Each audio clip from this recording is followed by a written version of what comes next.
जोशी साहब भाई, सबसे पहले तो जोशी जी, सबसे सर्वप्रथम आपको भाई नव वर्ष की बहुत बहुत शुभकामनाएं। ईश्वर करे कि आप स्वस्थ रहें और स्वास्थ्य आपका अच्छा हो, और देश में कम से कम थोड़ा, मुझे लगता है, अमन चैन कायम हो। बाकी चीजें तो आती रहेंगी।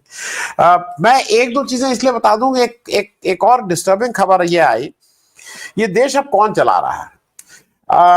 कल की एक खबर है, और मैं अपने सारे दर्शकों को कहता रहता हूं कि फेसबुक पे अगर आप शीतल जी को फॉलो करेंगे तो उनके पास बहुत लेटेस्ट चीजें आती रहती हैं। एक नई खबर ये आई है कि भारत का जो पावर फाइनेंस कॉर्पोरेशन है, पीएफसी, जिन्होंने अगर आपको याद दिला दूं, अडानी जी को गोड्डा प्लांट के लिए भी उन्होंने एक बड़ा पैसा दिया था। आरईसी और पीएफसी इन दोनों ने दिया था, रूरल इलेक्ट्रिफिकेशन कॉर्पोरेशन, और उन्होंने अनिल अंबानी जी को 3,760 करोड़ रुपए का कर्जा फिर से देने की पेशकश की है, तय किया है। ये वही अंबानी जी हैं जो अपने को दिवालिया घोषित कर चुके हैं। ये वही अंबानी जी हैं जिनको 2 लाख करोड़ के आसपास का कर्जा, इनका 2 लाख, वो खबर, मतलब वो एग्जैक्ट फिगर मुझे नहीं याद है, लेकिन इनके कई कर्जे, चाहे वो टेलीकॉम के हो या कहीं को, खूब कर्जे माफ किए गए हैं। अब उनको नया 3,500 करोड़ का कर्जा फिर से दिया जा रहा है। मैं सिर्फ जानकारी के लिए बता दे रहा हूं। सतीश शाह साहब आ गए। सतीश शाह साहब भाई, नव वर्ष की बहुत बहुत शुभकामनाएं। Thank you so much. Joshi साहब जी के जला हम लोग अच्छे आशीर्वचन सुन लें, फिर आपके पास आते हैं। जोशी साहब, एक चीज ये भी जरा समझने वाला। अच्छा, मैं एक दर्शकों को और बता दूं, जब शीतल जी बता रहे थे 41 billion US$, 1 billion US$ Hindustan के 8,500 करोड़ रुपए के बराबर होता है। तो इसलिए वो सुनने में लगता है अच्छा केवल 40 बिलियन, ये क्या हुआ। 40 बिलियन का मतलब, 40 बिलियन का मतलब, ये पहले समझ लिया, 41 बिलियन अगर है, 1 का 8,500, 10 का 85,000 और 40 का 3,30,000 करोड़ रुपया हो जा रहा है। ये अगर 41 क्या करो 3.5 लाख करोड़ पैसे की बात हो रही है। बिलियन में वो पैसा बहुत, जैसे मोदी कहते हैं ना, ट्रिलियन इकोनॉमी, तो ट्रिलियन और बिलियन और मिलियन के यही कुछ फायदे हैं। जोशी साहब, आप चिंता हर लेते हैं। चिंता, देश में कुछ चिंताजनक है कि सब कुछ चंगा है? जोशी साहब, देखिए, मुझे चिंता करनी चाहिए कि मुझसे बिना बधाई लिए ही नाराज होकर शीतल जी ऑफ कैमरा हो गए। तो मैं, और उन्होंने अपना माइक भी म्यूट कर लिया है। नहीं, आ गए। सर, आपको बहुत बहुत बधाई। मैं सोचता था कि शीतल जी से इसलिए शुरू करूंगा क्योंकि 2 ही टोपीबाज हैं यहाँ पर। मतलब टोपीबाज उस अर्थ में मत लीजिएगा। हाँ, नहीं, मैं खुले में बैठा हुआ हूँ। मैंने थोड़ा अलाव का इंतजाम किया है, उसकी ओर बढ़ गया था, इसलिए मैंने ऑफ किया था। आनंद जी, प्रकाश पोरे जी, सतीश झा जी, आपको प्रणाम और नए वर्ष की बहुत बहुत शुभकामनाएं। देखिए, सब चंगा सी, आप पूछ लीजिए, मैडम है, वित्त मंत्री जी बता देंगी सब चंगा है। मालूम नहीं कितने ट्रिलियन है, अपने को तो ट्रिलियन का गुणा भाग करना भी बड़ा मुश्किल है। कोई कैलकुलेटर वगैरह लेना पड़ेगा या आपसे पूछना पड़ेगा। अभी आपने बिलियन का तो बता दिया कि 8,500 करोड़ होता है। ज्ञान वृद्धि हो गई मेरी। हाँ, तो अब बात यह है कि इकोनॉमी चाहे हमारी पहले पायदान पर आ जाए, उससे मुझे कोई फर्क नहीं पड़ता।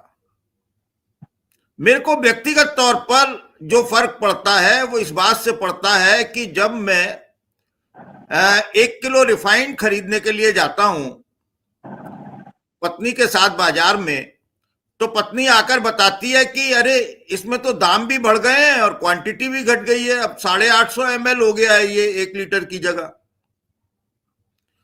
तो इसी तरह बाकी और चीजें हैं, जो डिब्बाबंद चीजें हैं, आप पैक चीजें लेकर आते हैं, उनमें क्वांटिटी घटी है। चाहे वो पार्ले जी का बिस्कुट हो, जो बचपन से हमने खाया है और उसे पागल जी बोला करते थे।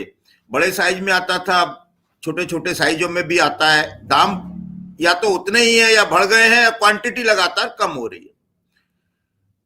तो देश में मुद्रास्फीति जो बढ़ रही है, महंगाई जो बढ़ रही है और अनएम्प्लॉयमेंट जो बढ़ रहा है, वो इस बात का सूचक है कि कहीं ना कहीं कुछ छिपाया जा रहा है, कुछ गड़बड़ है। ऐसा देश में कभी नहीं हुआ कि ये सरकार टैक्सखोर सरकार है, इसका पेट भरता ही नहीं है टैक्स से। एक मतलब आप समझिए कि कफन चोर ज्यादा बेहतर होंगे। मैं बहुत कड़वी बात कह रहा हूं कि आप उन चीजों पर टैक्स लगा रहे हैं जो जिंदगी और मौत से जुड़ी हुई है। आप लगातार एजुकेशन के नाम पर सेस लगा रहे हैं, बढ़ाते जा रहे हैं, टोल टैक्स में भी सेस है, इसमें भी टैक्स, और शिक्षा जो है वो कहीं पर उसका सरकारी शिक्षा उपलब्ध नहीं है, समान शिक्षा के अवसर फिर भी उपलब्ध नहीं है। आप लगातार प्राइमरी स्कूल बंद कर रहे हैं, जहां जहां भारतीय जनता पार्टी की सरकारें हैं वहां वहां प्राइमरी स्कूल बंद हो रहे हैं। निःशुल्क शिक्षा की बात हम सोच भी नहीं सकते हैं। शिक्षा इतनी महंगी हो गई है और हर चीज का निजीकरण हो रहा है। ऐसी स्थिति में जो हमारी विकास की जो दर है वो 8% रहे, 6% रहे, 12% रहे, उससे क्या फर्क पड़ता है? वो आंकड़ों के खेल है, आंकड़ों की बाजीगरी है। उसको हो सकता है झा साहब ज्यादा बेहतर तरीके से समझा सकें। अभी शीतल जी ने समझाया, मैं आपने कहा इनको फॉलो कर लीजिए। मैं तो इनसे सीखता रहता हूँ, फॉलो करके इन्हीं से मैं ज्ञान प्राप्ति करता हूँ बहुत सारी। तो ये जो स्थितियां बन रही हैं, आपने सोचा बच्चों की कॉपी और पेंसिल पर टैक्स तो ये सरकार ले ही रही थी, अब पॉपकॉर्न पर भी सरकार ले रही है, जुमले बन रहे हैं।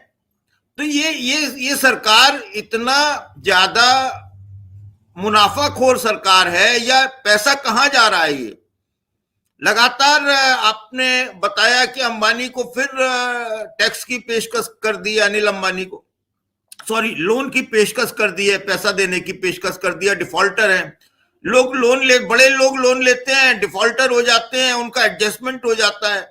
छोटे आदमी के घर की कुड़की हो जाती है, उसका बिग बेच दिया जाता है।